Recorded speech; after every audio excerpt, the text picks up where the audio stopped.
একজন খাদেম, খাস খাদেম গদ্দিনসীন পীর, বর্তমানও যিনি সেখানে প্রেসিডেন্ট, আমাদের আলহাজ মাওলানা সৈয়দ গোলাম কিবরিয়া মদ্দাজিল্লুল আলী কথা প্রসঙ্গে বলতেছে, ডেলি অন্তত করে 10,000, কমপক্ষে 10,000 কেরামত প্রকাশ হয় খাজা গরিব নওয়াজের। উনি বলতে বলতে এক পর্যায়ে বলতেছেন, খাজা বাবার নাম এটা আসলে ইসমে আজম, ইসমে আজম। উনি ওনার একজন ছাত্র জীবনের বন্ধুর কথা বলেছেন, যার নামটা কি শর্মা বলছে, আমি ভুলে গিয়েছি। হিন্দু বন্ধুটা কি হিন্দু, এর নামের লাস্টে শর্মা আছে, আগেরটা আমার স্মরণ আসতেছে না।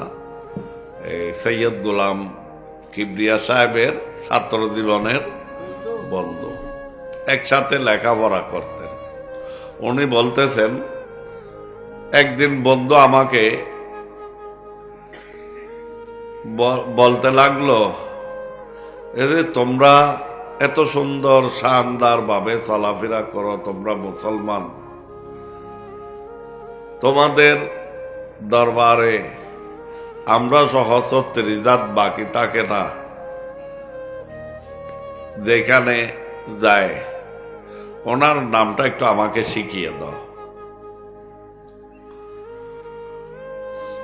তখন সৈয়দ গোলাম কিবরিয়া বললেন, ওনার নাম হলো মঈনুদ্দিন।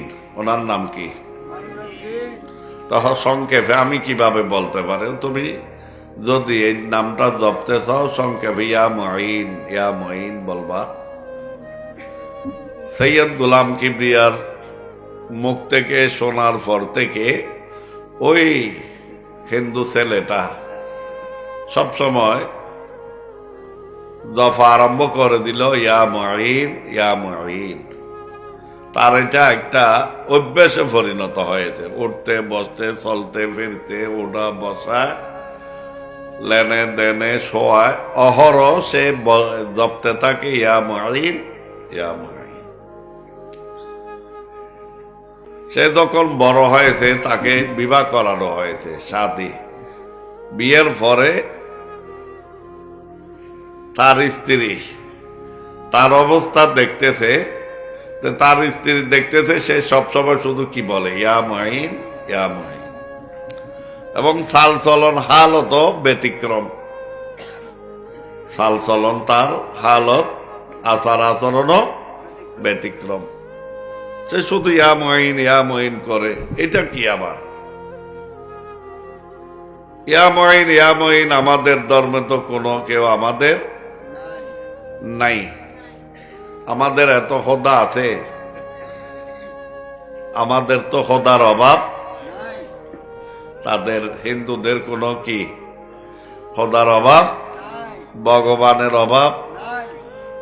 তার মধ্যে তো ইয়া মঈন বলতে কেউ নাই, মঈন বলতে। এখন আমার এই স্বামী ইয়া মঈন এটা করতে কে পাইল?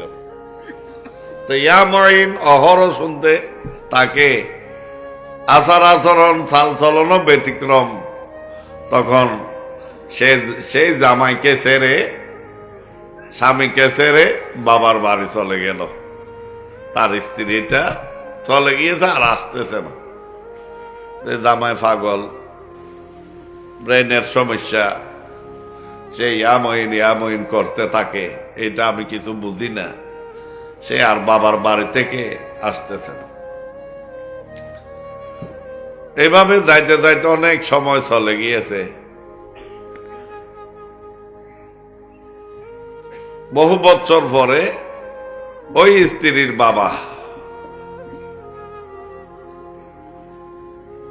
অর্থাৎ ওনার শ্বশুর, অসুস্থ হয়ে পড়েছে।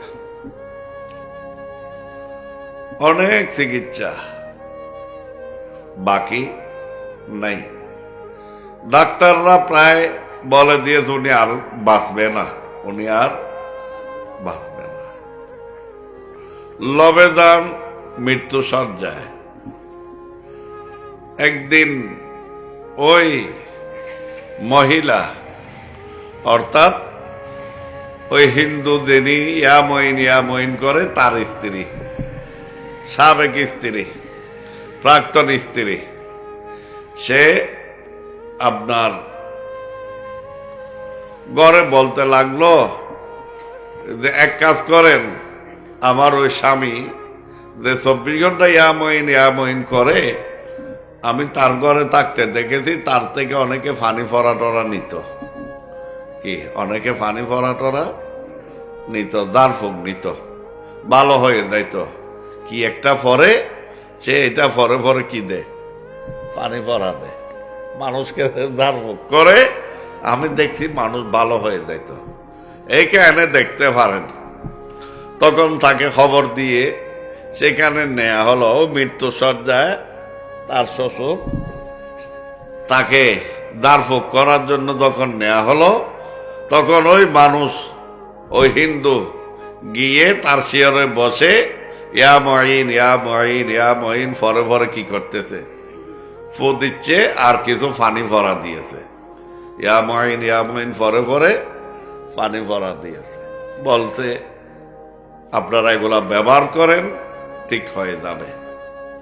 পরবর্তী দেখা যায় সে দাঁড়ে দেওয়ার পর, পানি ফরা খাওয়ানোর পর ওই মানুষটা একেবারে সম্পূর্ণ সুস্থ, আগের মতো হয়ে গিয়েছে। বড় করে বলুন সুবহানাল্লাহ।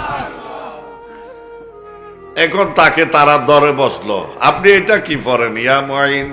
ইয়ামইন যে সিমটা ফরে ফুক দিলে মানুষ ভালো হয়, পানি ফরা দিলে ভালো হয়, এটা কি, শব্দটা কি, আমরা তো বুঝতে পারি না। তখন সে বলল যে আমি যদিও প্রকাশ করি নাই, আপনাদেরকে জানাই নাই, এই অখণ্ড ভারতে যিনি ইসলাম এনেছেন, ইমানের দৌলত যিনি দিয়েছেন, ইনি খাজা বাবার নামে পাক, যার নামে প্রেমে পড়ে আমিও মুসলমান হয়ে গেছি, আমি তার নামের এই বরকত ফাইবি দেয় এটা প্রত্যেককে দিতে থাকি।